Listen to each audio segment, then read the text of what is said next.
It has been wonderful seeing everybody again. I always enjoy coming back here, of course. And in case you're wondering, we've got a little time, so I'll tell a story. This is what's known in my house as the Jordan Lawson Memorial Cup.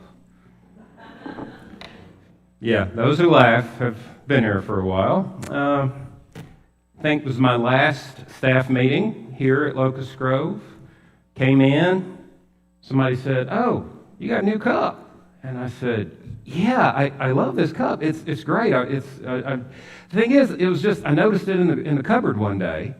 I don't, must have been behind something. I moved something, and there it was. And I just really been loving it, been using it." So there's a moment of silence, and then Jordan said, "I gave you that cup 2 years ago for Christmas." And yeah, that was the biggest laugh I ever got in my time at this church. But it is a reminder, not only of my friend Jordan, but also to maybe, pay attention to the gifts that we receive, their sources. I did want to talk this morning about stories. I love a good story. I suspect most people do.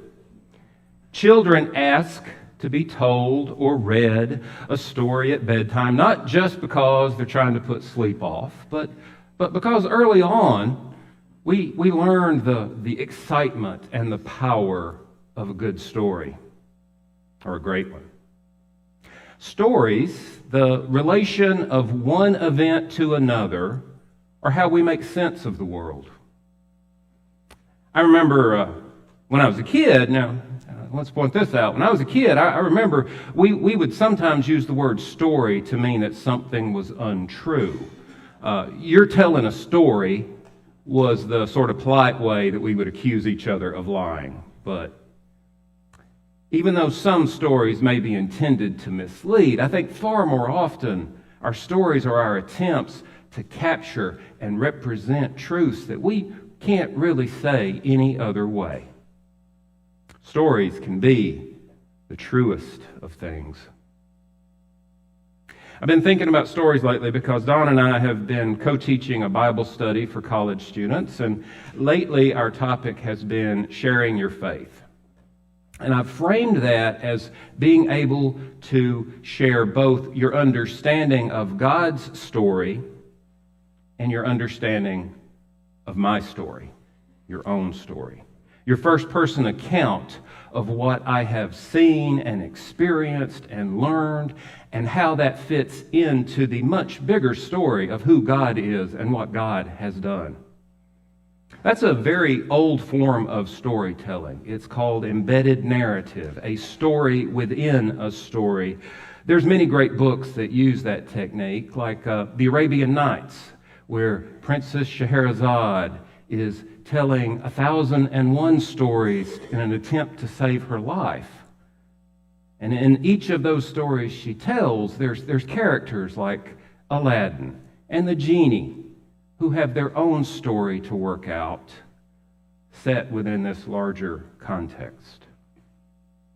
Now, some books, they get a little confusing. They even have stories in which there's stories set in stories set in stories, and that doesn't take long to sort of lose track of where you're at. And because even with only 2 levels, we can get a bit confused. I know it's real easy to get solely tuned in on my particular story. So a long time ago, I played football at Buckhorn. And my senior year, we had a great team. We lost only 1 game that year. And when I came in the Monday after that, we were understandably demoralized. And Monday would normally be the day where, before you go out on the field to practice, you watch the film of the game of the week before. And you usually would also watch film of the team that you were going to be playing that week, your next opponent. So this Monday, we had to watch the game that we lost the week before. But coaches didn't show us any film of our upcoming opponent. Had no idea what they were like. Now, back in those days, a lot of us would play both offense and defense, and So when we go out on the practice field, the coach is showing me where I'm going to be lining up on defense. And as he does, he looks at me and he points to like the person who would be trying to block me, and he said, "Sammy, this guy is their best football player. You better be ready." Well, that gave me a week to worry about that. Think about this challenge that I had to meet. Focus, on what I needed to do, but also on what this best player on their team must be like. In my mind, I'm writing a story, and I got to tell you, it's sort of a David and Goliath story. But come Friday night, I'm convinced I'm going to be out there facing a giant.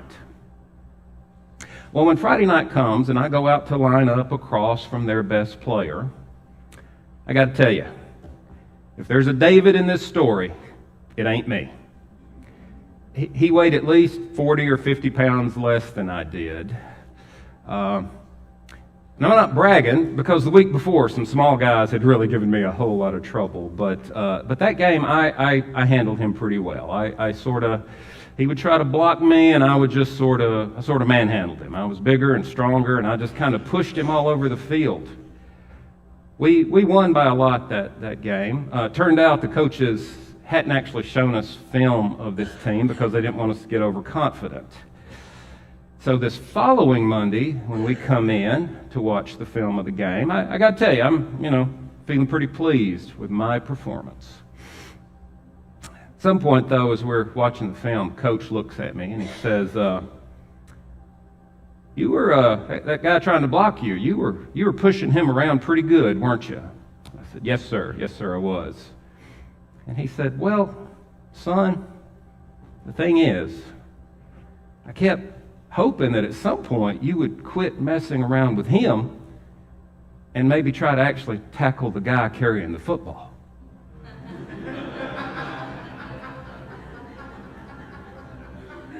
Which is, the purpose of playing defense. You see, in my mind, I had been living out my particular story, but I'd lost sight of the bigger picture. I was so focused on my personal battle that I was essentially blocking myself. Our reading earlier, Jordan did for us, comes from one of the most intriguing and unusual stories in the Gospels. It's unusual because most of the time in the Gospels, Jesus is in public. He's ministering, or he's teaching, or he's healing, or he's debating. And when he's in private, it's usually with his disciples that he would be having a conversation. This, and maybe his conversation with Nicodemus in the earlier chapter, some of the few times that you see him actually sit down with someone other than his disciples and have a chat. And it is an intriguing story. Jesus' talk with the woman at the well was something, I know in Sunday school you grow up hearing that one. These days, though, I think there's probably more emphasis made on the context of this conversation than on the content. Now, by context, I mean that even though Jews and Samaritans had a lot in common ethically and religiously, they also had very deep and bitter differences. At best, they treated each other, sort of like that set of cousins that you don't invite to the family reunion. And at worst, there was outright conflict, occasional bloodshed, and always there were grudges that went back centuries. If you were a good Jew, you didn't want to get any Samaritan on you. And yet here was this young Jewish rabbi from Galilee sitting down and having a conversation with a Samaritan. That alone was outrageous, but what was even more scandalous was that a Jewish rabbi would be having a discussion with a woman, because it was scandalous enough that any Jewish male would initiate a conversation with a woman he didn't already know. Not to mention a woman like this. This Samaritan woman, she lived and died around 2,000 years ago. And even though we don't know her name, we know something about her story. She's had 5 husbands. She was currently living with another man. And however you think her situation would be judged today, the culture she was in would have been far less sympathetic. Now, if we could hear all of her story, it's likely that we would hear something about those 5 marriages.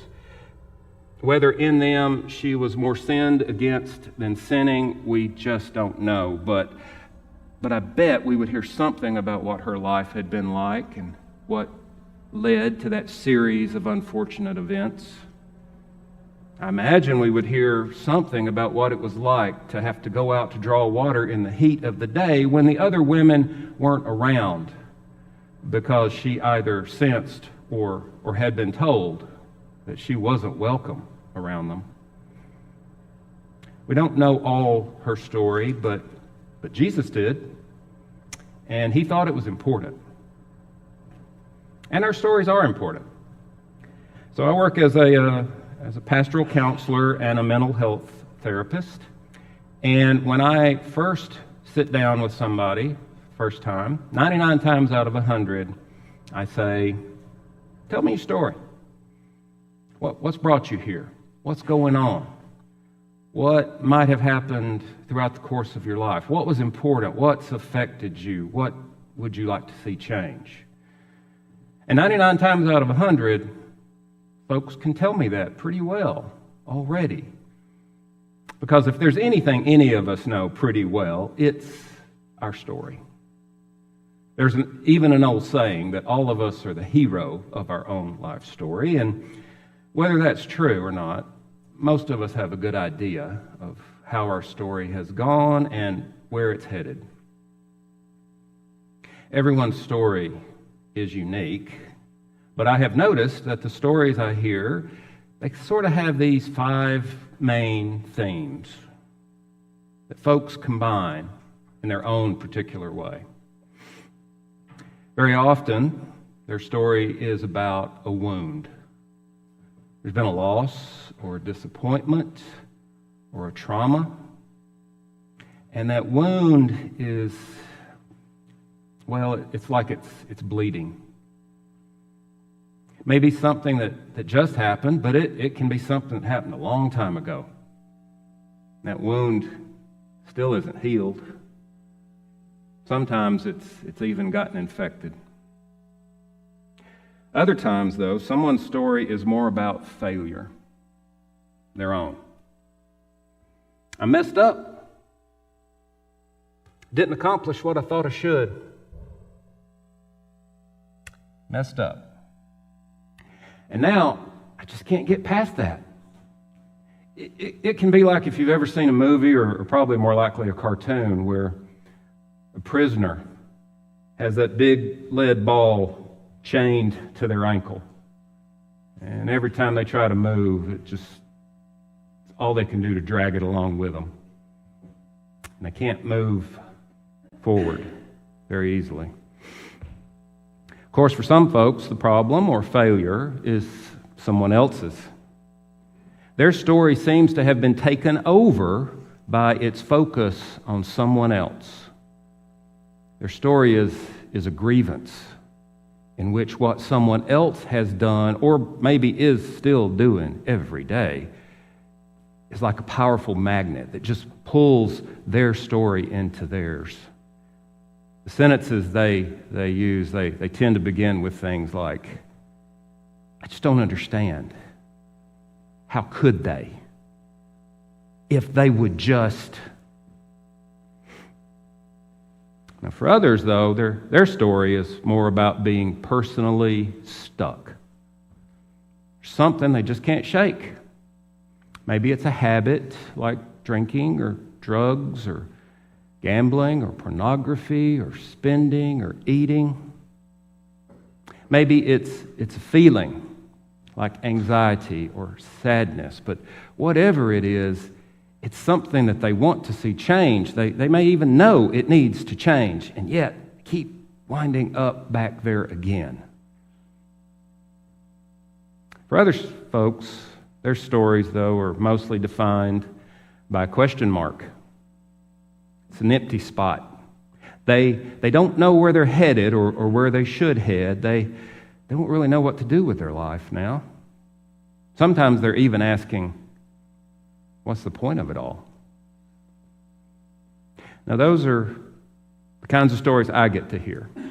But yes, certainly, there's many others out there, other themes that can describe a life. And I do know, though, that even a lot of those stories can sort of go like this. My life? Oh, it's fine. It's okay. It's going all right, I guess. Nothing too bad. It's fine. And it is, but even then, there can be a sense that there was supposed to be something more. And maybe that is what all these different stories have in common, a need for something more, something that would heal the wound or satisfy the grievance, something worth living for, something that would break the power of a habit that seems to have you in a death grip, maybe even something that could weave the failures of my past into a new story of redemption and mercy and of learning a better way. Could there be something or someone who could do all that? Did y'all notice that 11th verse in the reading? Jesus talks of living water that will permanently quench her thirst. And the woman said to him, "Sir, you have no bucket, and the well is deep. Where do you get that living water?" Where do you get that living water? I got to tell you, a good preacher, an old-time preacher, y'all would be here the next half hour or so just on that one line. Where do you get that living water? But you got me instead. So I'll just point out that living water was one of those phrases in John's gospel that he loves to use, that it has double meanings. So in that time, living water was water that runs. It flows. It moves. It's not water that's been pooled up, not water that might become stagnant. The Samaritan woman takes Jesus very literally here. She thinks he's talking about water you can put in a bucket, but what's Jesus doing? He's asking her, he's inviting her to shift her perspective, to look at things from a different angle and maybe even be surprised. Just consider the possibility that life, including her life, might be more than she has imagined it could be. Her life can yet be transformed because he's inviting her to see that her life is part of a much bigger story. So when things get personal, as is our habit, they start talking about theology. Start talking about where God is to be worshiped and how, the Samaritans, they believed a Messiah would come, but unlike the Jews, they were more expecting the Messiah to be a great teacher. As she said, a great teacher who would proclaim all things to us. Now, the Jews also believed that God's Messiah was coming to them, but they were more focused on the idea that the Messiah would liberate them, that God would once again rescue his people from oppression and would deliver them. And both groups were right, God's Messiah was going to be the ultimate deliverer and the ultimate teacher, but what neither group really grasped was exactly what kind of Messiah this would be. But how could they? Because after all, God's story is not one that any of us humans, no matter how talented, would ever write. Because God's story is one in which he makes a good creation. It's very good, and yet something goes wrong. For there's something about us humans that, well, like somebody once said, we don't know what we do. We can imagine how things should have been, what I should have been, what I should have done instead, but somewhere on the way, we falter, we slip, we're short-sighted, we desire the wrong thing, and so often we choose not so wisely.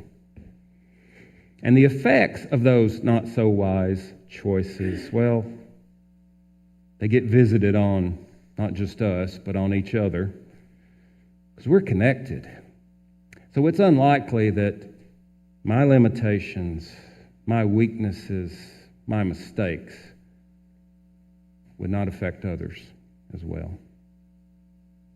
We're all recipients of some damage that flows from the mistakes of others. And all of us, we do some damage of our own. If it were up to us to write God's story, I fear it would get bogged down in those interactions of hurt and pain and frustration that we can so easily cause each other. Even when our intentions are for the best, our stories so often become tangled up in hurt and disappointment and regret. Were it only up to us, Macbeth would have been right when he called life a tale told by an idiot, full of sound and fury signifying nothing. But I've got good news. God, it seems, is not only an even better author than Shakespeare. He has not left us to our own resources. No, God's heart is for His world and those He created, and out of sheer grace and love, He determined that sin would not get the last word. Sin that has damaged His good world and has damaged His beloved children, it will not win. Where we might have yielded to the destructive pull of vengeance and power, God instead turns the story in a different direction. The book of Genesis tells us that, yes, sin has damaged God's good creation, but that same book also tells us that He called a people into covenant with Him to worship rightly and to bless the world. And when this people fall into bondage and captivity, God hears their cries and comes to rescue them. And when at last it is more than clear that we humans cannot rescue ourselves, God Himself comes to His people to teach them, to liberate them, and to heal them, to do what nothing else can. There's no cookie-cutter answer to how God does that. For some, it's an intense personal experience, but I really think more often that God leads us into encounters with Him using others. A church, community, a pastor, a counselor, a friend. God can put all our stories to His good use, just like He turned that outcast woman into His first evangelist in Samaria. Our God is that kind of creative storyteller. Gospel of John tells us that the Logos, God's Word, was in the beginning and was with God, and that without Him nothing was made that was made. But then in what should always surprise us, the Word becomes human and dwells among us, and does things like sit down at a well on a hot day and have a conversation with a woman who human ways would say should be cast out, should be treated like an enemy. Despite every human attempt at controlling the narrative, God's story always keeps going in directions that no one could have anticipated. In Philippians, we're told that though Christ existed in the form of God, He emptied Himself, taking the form of a slave, and He humbled Himself and became obedient to the point of death, even death on a cross. That's something none of us could ever see coming. The Lord of all creation dies, executed as a criminal, murdered on a cross. Here in this season of Lent, we're watching this journey to the cross unfold, and that's a time which we watch darkness that infects this good creation do its worst. We watch this world kill its Lord. And in those places of darkness, it's natural for our hearts to cry out, is there a Lord? Is anyone running the show? Is there a point to this story? And when we find ourselves in the darkness, a point to it all, can be the hardest thing any of us can imagine. This season of Lent, though, it commemorates Jesus' 40 days in the wilderness. And if you've noticed, the first day of Lent, Ash Wednesday, is 46 days before Easter. So what about those other 6 days? Well, they're the Sundays. Each and every Sunday, each Lord's Day is meant to be a little Easter. So even here in Lent, as we're moving through the story of Jesus moving toward the cross, we're still Christians. We're still Easter people, still resurrection people. So even in the darkness, we get to peek ahead. On our darkest days, in our darkest times, looking ahead can be the hardest thing to do. But when we do, we will see that sin and death do not win. They do not get to have the final word. No, the final word is uttered by the one whom death could not stop and the grave could not hold on to. His victory over death and sin is such a surprise, such a conquest, that the book of Colossians says it somehow rescues us too. Rescues us from the power of darkness and brings us into the kingdom of the beloved Son, the one who will someday be all in all, the one who stands at the beginning and the end of the story and who says, I am the Alpha and the Omega, the beginning and the end. And I wonder if he sort of winks at that Samaritan woman when he says, to the thirsty, I will give water as a gift from the spring of the water of life. For he says, see, I'm making all things new. The book of Revelation says God will dwell with them. They will be his people, and God himself will be with them and be their God. And he will wipe every tear from their eyes.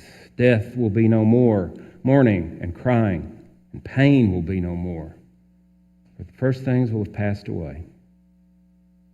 To trust that Christ can do all that, it stretches our minds to the breaking point. But it also strangely warms our heart. If we ask, how does all that happen, I think the best we can do is give answers like, well, I couldn't make this up. But it looks like God sitting down at a well in the middle of a hot day with a woman no one else would even be seen with, and talking with her about her life and telling her that God is doing something big and that God is closer than she could have ever imagined. And it can be harder to believe that than to believe that God could form stars and galaxies and nervous systems and neurons, because this story means that the God who makes all things has not given up on me. So maybe like the Samaritan woman, we can still be a bit afraid that this is all too good to be true. Even as she was becoming a powerful witness and telling her neighbors about her encounter with the Messiah, she was still a bit tentative. She said, he cannot be the Messiah, can he? Well, can he? Is the Lord among us or not? That's a question we all have to answer, not only with our lips, but with our lives. Are we willing to give our story to him, to trust that it's not broken beyond his repair, to believe that he is always waiting and always able to take all our stories and to put them to use in his kingdom, of which there shall be no end? And that is the very best story of all. It's really, really good news for my life, and for your life, and for all the world. Let's pray. God, as we live these lives you have given us, we thank you for coming to us in the Spirit of Christ. We give thanks because even when our lives seem filled with darkness and we are discouraged, you do not abandon us. I pray your spirit of peace and comfort will be upon all who are weary and heavy laden here. I pray your children would know you are not a God who is far off, but are always closer and greater than we can imagine. I thank you for being a God who surprises us, that even today you can draw straight with our crooked lines. Amen.